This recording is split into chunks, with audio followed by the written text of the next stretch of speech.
J'ai accepté volontairement d'être là pour répondre à cet appel, ce cri de cœur qui a été lancé pour que nous puissions très rapidement élever la voix à l'intérieur de notre pays pour dire plus jamais ça et que ça s'arrête. J'ai entendu plusieurs formes d'analyse se faire dans le pays, mais il y a une chose, moi, qui m'intrigue, c'est que même si on a affaire à des malades mentaux, je me pose la question de savoir, est-ce que ceux qui sont dans les 4x4 rutilantes et qui portent ces personnes-là sont des malades mentaux? Voilà la question fondamentale. Appartenant à la société politique, ce qui se dit, ce qui se susurre au sein de la société, ce sont les hommes politiques qui sont indexés comme étant derrière vraiment tous ces actes de barbarie. Et il est important que chaque formation politique se détermine, se définisse et dise clairement que je ne m'engage pas dans cette forme de barbarie à l'intérieur donc de ma société et à l'encontre des enfants. Les enfants n'ont pas demandé à naître. Mais ce qu'il faut surtout désapprouver, qu'un homme politique, pour terminer là où Mme Sidibé a terminé son intervention, un homme politique, ou en tout cas un acteur politique, doit aujourd'hui se dire que je ne dois pas m'engager à prendre le sang donc de nos enfants. Nous organisons à partir de là. Imam yi nañu convoqué ay réunion ci quartier yi. Chef de quartier yi ñëw ñu woo responsable xale yi. Ñu organiser wu ci quartier bi 24 heures sur 24 ñu surveiller sécurité quartier bi. Dégg naa léegi sama jigéen Amsatou wax na ko moom juriste la maa ngi koy nuyu bu baax a baax professeur mais professeur je crois que mën nañu organiser affaire yi ba nga xam ne loolu ngay ci ragal du ci am parce que aussi on nous dit nul ne peut se faire justice soi-même maanaam daal kenn warut a mën a atteel boppam ay mbiram d'accord waaye bu ma fekkee ne ñay atte mënuñu ko fokk ñun ñu wuti pexe pexe yi mooy mag ñi ne ci quartier di ay imam di ay chef de quartier di ay kilifa xam nañu nu ñuy waxe xale yi ba ñu mën a assurer sécurité bi te duñu rey ku ñu warut a rey duñu jàpp ku ñu warut a jàpp man daal li may proposer puisque aussi il faut pas que ñu def réunion rek wax ci après daal jàpp ne voilà ku def nañu suñu waru gar wax nañ ci du mujj fenn te luy mujj fenn amul njariñ quand même ay mag yi jëmm lañu mënuñu daje fii wax a wax ba géex après dem mu jeex non moi je crois que li ñu war a def mooy bu ñu fi jógee il faut yéen ñi ko organiser et puis man defoon naa dinaa fekk sax ay responsable APR ah oui l'affaire c'est une affaire de la nation léegi nag ku ci exclure sa bopp moi je considère que tu fais partie des gens qu'il faut combattre ñëpp a fi war a teew fii su ngeen organiser loolu quartier bu ne ñu seet ña fa ne nuñ ko war a doxale ñu doxale ko ni je crois que d'ici 3 à 6 mois on aura des résultats merci. mais nekk réewu aji ngëm réew bu nga xam ne nit ñi dañu gëm yàlla di jàmm bu ñu demee bay boom surtout façon boom bi ñuy boom tuuti tànk yi réew moomu bu deful ndànk dana ndaat saay am na lu nekk dal réew mi li dal réew mi nag nañ ko def boo gis nañ ko wax a koy jiitu mais wax bu sukkandikuwul wala bu ñu ci saful jëf wax ji du am solo wax la koy boot lay tax mu am njëriñ mooy day dëppoo ak jëf baag wax jodoon benn li xew ci réew mi metti na fa metti yam doom nu mu méttee doom fu mu toll ci way juróom doom yaakaar ba ci réew mi am ngir tey ak ëllëgu réew mi ay samba boy ak fu ñu mënta jóge ñëw boom ko ci façon boom bu ñaaw loolu jaaduwul rafetul jekkul ba tax na war nañu def dànk xool lu ciy pexe ñu jëfe ko yàlla ci boppam fonk gu mu fonk doomu aadama bañ na ko ba man koy tagg ci alxuraan naan ko wala xaddi karam naa bani aadama wa amalnaahu fi lbahri walbahri wa rasaqnaa min at-tayyibaat doomu aadama dafa fort xale dafa fort ci société ñu toll ci atum 2018 waroon nekk ci ay jataay yoo xam dañuy xool nu ñuy sargalee xale yi nu ñu leen di màndargale seen jëf yu rafet di wane seen cofeel ci ñoom ak yaakaar bi ñu war a am ci ñoom ngir ëllëg ñiy taxaw ak taxawu réew tey ñuy toog fi naan nañu xool nu ñu leen di protéger parce que am na lu ñuy def yoo xam ne rafetul jaadu loolu dellu ginnaaw la ci réew te moonte bari na kuréel yoo xam ni seen àq ak yelleef ak seen liggéey mi ngi jublu ci xale yi li xew ci réew mi nag ëpp na te wax naa ko léegi lu ëpp tuur li ci des daal ginnaaw wax mooy jëf nag bu takku ngir lii mën fi dem mais bu nekk mbirum xale yi ñu saafara ko ëllëg beneen jëf feneen feeñe feneen lu joolaa bi mu fa amee jóg nañu plus jamais ça yeneen ak yeneen am na fi plus jamais ça lii autitan nit ñi dañuy dem ba xaw dañ koy misal xale bi ci mujj Sëriñ Fallu at yu tuuti di seex boole ci ñu ñëw boom ko ci boomin wu ñaaw loolu dëppawul ak diine dëppawul ak xam-xam dëppawul ak nite lépp loo sabab luy tax ñuy def loolu jàddu le débat politique que les vrais enjeux se révèlent. Notre système éducatif est à terre et les conséquences de ce phénomène, c'est l'oisiveté. L'oisiveté mène à la drogue et la drogue mène aux maladies mentales. Donc il y a des problèmes de fond, des problèmes structurels. Tout le système éducatif est à terre.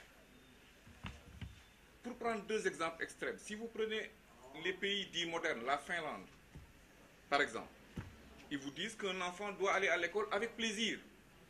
S'il n'a pas envie d'y aller, il n'y va pas.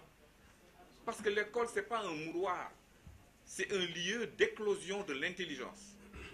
Un lieu où l'on va stimuler ses aptitudes. Nous, nos enfants, ça fait 2 mois qu'ils ne sont pas à l'école. Tout le monde s'en fout. Tout le monde s'en fout. Pendant ce temps, tout à l'heure, on me dit que le maire de Guédiawaye a donné 10 millions à Balagaï. Cherchez l'erreur. Les vrais problèmes de ce pays sont d'abord l'émergence d'une classe politique de qualité. Même les politiciens doivent être formés. On ne peut pas décider de conduire le destin d'un pays quand on n'a ni l'allure, ni l'allant, ni le savoir, ni les compétences pour diriger un pays. Or, voilà, chacun se permet de dire mana. Li may wax mooy lu gàtt la maa ngi interpellé mairie de Dakar nañu organiser avec vous une session de travail ñu ñëpp ñu ñëw toog ñu xalaat xóotal mbir mi parce que mbir mi du mbirum surface wax nañu nii rek ku nekk nga dem sa yoon réew mi dafa nekk ci danger bu mag cocktail bi nga xam ne bii ñëpp xam nañ ko effectivement am na ñuy xale yu bëri nii ko man su ma balaa may sar taalibe dama lay ne foo jóge nga ne ma Guinée Bissau te kenn du wax mandian malien yi man sama mandian ya ma yoroon dañu mujj gedd front de terre waa ji je le retrouve là-bas mu ne ma malien yi nangu nañu place bi donc en réalité ñiy dox ci mbedd yi nii ci sous-région bi la ñuy jóge ñëw fi mais xanaa amuñu ay garde frontière amuñu douane amuñu police bu mun a xam kii lu ko sooy dugg ci réew minimum danañ laaj loo fi def ñun ñi bëgg a dem bitim réew yëpp danañu la sonal laaj la yow foo jóge ndax am nga loo dundee lan moo la fi indi yooyu c'est des questions de fond yoo xam ni ñun ñëpp ñoo ci war a jànkonteel fi may daanelee mooy réew kenn du ko yilif ci lu leen neex def lu leen neex wax réew dañ koy yilif nit ñi ku teguwul ci yoon ñu teg ko ci yoon mais balaa ngay teg ci yoon nga tegu yow ci yoon yéen ñii tukki ñëpp xam ngeen ne soo demee Europe soo séenee alkaati li ngay njëkk xalaat mooy est-ce que samay papier mu ngi sama poche lu tax parce que dafa dem ba niroog robot dafa jëmmal nguur mais fii xoolal suñu alkaati yi nañu waxante dëgg ñëpp a leen yem da ngay gis apprenti car rapide di wax ak alkaati comme suy wax ak surgaam lu waral loolu dafa am fu ñu jaar foo xam ne fii waruñu fa woon jaar te loolu kenn du ci wax man daal maa ngi ci sa disposition Fatou Thiam foo leen ñu woo pour ñu génn ay xalaat ñun ci dëkk bi lañ dëkk fii lañ juddoo fii lañ màggee bi ñu nekkee xale da ngay nuit blanche ci mbedd mi dox jóge cinéma liberté ba quartier boo dëkk kenn du la wax dara mais léegi kenn ñemeetul génn man su ma duggee sama oto li may njëkk a def mooy yëgal sûreté parce que n'importe qui mën na ubbi buntu bi dugg fekk la ci biir dóor la nangu sa oto donc lii jot na te gars yi nañu bàyyi politique wax rek suñu paree wax ku nekk dem sa yoon lii jot na. L'Assemblée nationale relative à la modification du code général des impôts, vous l'avez voté? Non, je ne l'ai pas voté, je ne l'ai même pas en plénière. J'ai suivi les travaux à la commission des finances, je suis membre, j'avais un empêchement pour la plénière. Mais ce que j'ai dit au ministre des Finances, à la commission, c'est ce que je vais vous dire. Vous faites voter des lois à des députés qui ne savent strictement rien de ce qu'ils votent. C'est ça la vérité. Cette assemblée sortait quelques-uns, ils ne font pas une dizaine de députés qui savent ce que c'est un code général des impôts, qui savent quelles sont les dispositions. Il n'y a pas de formation. Les députés, ce sont des Sénégalais intelligents. Moi, j'ai beaucoup de respect pour les députés. 165 personnes sur des milliers de candidats, ce n'est pas des n'importe qui sont à l'Assemblée nationale. Mais il faut les former. Pourquoi on ne trouve pas des formules pour que dès l'entame de la législature, mais on forme les gens. Et puis qu'on leur affecte des ressources humaines de qualité, des experts en impôts et domaines, des experts en... etc. etc. C'est ça qui peut permettre aux députés de fonder une décision. Mais ce n'est pas le cas. Donc, vous me dites tout à l'heure, votre question c'était... Par rapport au bureau d'information sur le crédit. Le bureau d'information sur le crédit. Mettez en rang les députés, demandez à chaque député qu'est-ce que c'est un bureau d'information sur le crédit. Il ne vous le dira pas. Le ministre des Finances dit que c'est une mesure pour la transparence. Oui, bon, ben écoutez, le ministre qui dit cela pour la transparence, qu'est-ce que moi je veux dire? Moi je considère, de toute façon, je m'oppose à leur politique. Donc je ne suis pas d'accord avec ce qu'ils font. Mais même là, il faut quand même être honnête. Il faut que je puisse quand même, quand on me donne une loi, avoir des experts. Les ministres, ils ont des conseillers, des dizaines de conseillers. Le député, il n'a rien. Il n'a personne pour le conseil. Le ministre, il vient avec une trentaine de conseillers. Est-ce que ce ne serait pas violer les droits des clients des banques que de l'adopter, cette loi-là? C'est un débat, mais qu'est-ce que vous voulez même que moi je vous dise? Je ne maîtrise pas, je ne la maîtrise pas. Comprenez? Alors, je le dis depuis très longtemps. Avant d'être au gouvernement, je le disais. Quand je suis allé au gouvernement, je l'ai dit avec le président Wade qui était là. Maintenant, je me retrouve dans l'opposition, je continue à le dire. Nous nous trompons nous-mêmes. Les députés, il y a un minimum de mise à niveau, mais il faut mettre des conseillers techniques, des experts à leur disposition pour qu'ils puissent regarder la loi, comme le gouvernement a les capacités de les élaborer, que les députés aient les capacités de les examiner. Aujourd'hui, on dit, oui, l'Assemblée a le pouvoir d'évaluer les politiques publiques.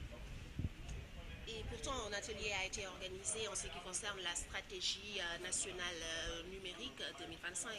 Oui, bien sûr. Donc, non, moi je parle de l'Assemblée, comprenez. Donc, cette Assemblée elle est là juste pour lever le doigt et voter. C'est pas ça.